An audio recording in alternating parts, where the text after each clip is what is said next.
बिस्मिल्लाहिर्रहमानिर्रहीम अस्सलाम वालेकुम। Welcome to online action fees office. मैं हूं इंजीनियर साकिब जो डोगा और आप देख रहे हैं YouTube channel engineer Saqib Doga. कोशिश करें वीडियो लास्ट तक देखें। कुछ ऐसी बातें जो मेरे करने पे मेरे बोलने के बाद ही आपको इन्फॉर्मेशन होगी। बेशक आपने घर नहीं बनाना, लेकिन कभी ना कभी आपको जो है ज़रूरत पड़ सकती है। तो ये हमारे ऑनलाइन कस्टमर थे आकाश हैदर साहब सरगोदा से। इन्होंने हमारे साथ रब्ता करके अपने घर का नक्शा बनवाया। फ्रंट की बात की जाए तो 34 फुट 4 इंच है।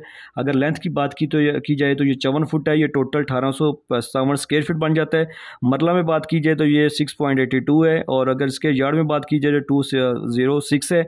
और जो हमने इसका छत डाला है वो 1725 स्क्वायर फीट डाला है। सामने इसके सिर्फ 6 फुट की गली है। इन्होंने सबसे बड़ी बात है, देखिए इन्होंने कहा था कि मेरी जो सीढ़ी रखनी है, जो मेन गेट का जो दरवाज़ा आएगा उसके सामने जो रैंप बनेगा, जो स्टेयर बनेगी, वो अपनी हदूद में, मेरी अपनी जगह में हो। तो उन्होंने अपना दरवाज़ा बैक साइड के से लगाया।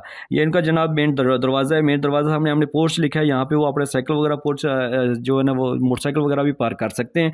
सामने आपको 2 दरवाजे नज़र आ रहे हैं। ये एक दरवाज़ा बैठक है, ये टीवी लॉन्च का। बैठक में जैसे दाखिल होंगे तो आपको बड़ी साइज़ में खूबसूरत सी बैठक नज़र आ रही है, काबिल इस्तेमाल, और जिसके साथ अटैच वॉशरूम भी हमने किया है। और ये ओटीसी है। ये ओटीसी इसको बैठक को भी, इस वॉशरूम को भी और इस ऊपर किचन को भी हवा रोशनी देगी। ये बैठक के अंदर वाला दरवाज़ा, ताकि आप अंदर से चाय वाला। ये देखें बैठक कैसे, मेरे सारे नक्शे नीचे जाके चेक कर लें, सारे ऐसे ही होंगे, यूजेबल, काबिल इस्तेमाल होंगे। मैं इसलिए मुनफरिद यूनिक लिखा होता है।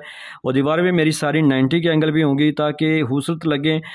नक्शा सिर्फ लाइनें नहीं होना चाहिए, बल्कि ऐसी प्लानिंग हो कि जो मगर मशरक़ को मद्देनजर रखते हुए आपके घर का डिज़ाइन हो। और दरवाजे खिड़कियाँ ऐसे एडजस्ट होंगे ताकि ज़्यादा से ज़्यादा अंदर सामान आप दीवारों के साथ अटैच कर सकें, एडजस्ट कर सकें।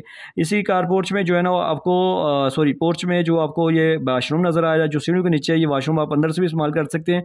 अगर आप चाहें तो पोर्च से भी इस्तेमाल कर सकते हैं। ठीक है। अगर टीवी लॉन्च में दाखिल होंगे तो बड़े साइज़ में टीवी लॉन्च है। इसी टीवी लॉन्च से हमने स्टेयर ऊपर दी है। ठीक है, जो दूसरी मंजिल पे जा रही हैं। इस साइड पे आपको ये किचन नज़र आ रहा है, यू शक्ल में। आप इसका जो है शेल्फ डाल सकते हैं। और इसमें जो सामने जो है ना वो आपको एक मास्टर बेडरूम है, इसके साथ भी अटैच ड्रेसिंग अलमारी अटैच है, कपड़े वाली अलमारी हो। ये दूसरा इसके साथ अटैच वॉशरूम भी है। और ये दूसरा मास्टर बेडरूम है, इसके साथ भी कपड़े वाली अलमारी, और ये इसके साथ भी अटैच वॉशरूम है। और ये बैक साइड पे हमने दरवाज़ा लगा के कपड़े वाली लॉन्ड्री एरिया बनाया है। यहाँ पे आप इसको लॉन भी यूज़ कर सकते हैं, और लॉन्ड्री एरिया कपड़े वगैरह धोने के लिए मशीनें वगैरह भी एडजस्ट कर सकते हैं। देखा कितनी प्यारी ज़बरदस्त साइज़, बड़े बड़े साइज़ों में खूबसूरत जो है ना प्लान है। आप भी अपने घर का नक्शा लाजमी बनवाएं। लाखों रुपये लगाने से पहले चंद हज़ार रुपये जो है ना किसी अच्छे नक्शा फीस दे के तकसीम करवाएं। नक्शा आपको बच्चा तो खूबसूरती देता है और खूबसूरत घर देता है। ठीक है। और अगर आपने मेरे से घर का नक्शा बनवाना हो तो आप मेरे साथ व्हाट्सएप पे ऑनलाइन रब्ता कर सकते हैं। मैं आपकी ज़रूरत के मुताबिक आपको काम करके दूंगा जो आपको लाजमी पसंद आएगा। अगर आप नए हैं तो प्लीज़ मेरे चैनल को सब्सक्राइब कर लें और इस वीडियो को लाइक और शेयर कर दें। आपने मेरे घर से नक्शा बनवाया, अगर आप मेरे से नक्शा बनवाया तो अगर पसंद ना आया तो मैं आपको पैसे वापस दूंगा। तो वीडियो को लाइक और शेयर कर दें। Thanks for watching. आपने टाइम दिया। अस्सलाम वालेकुम।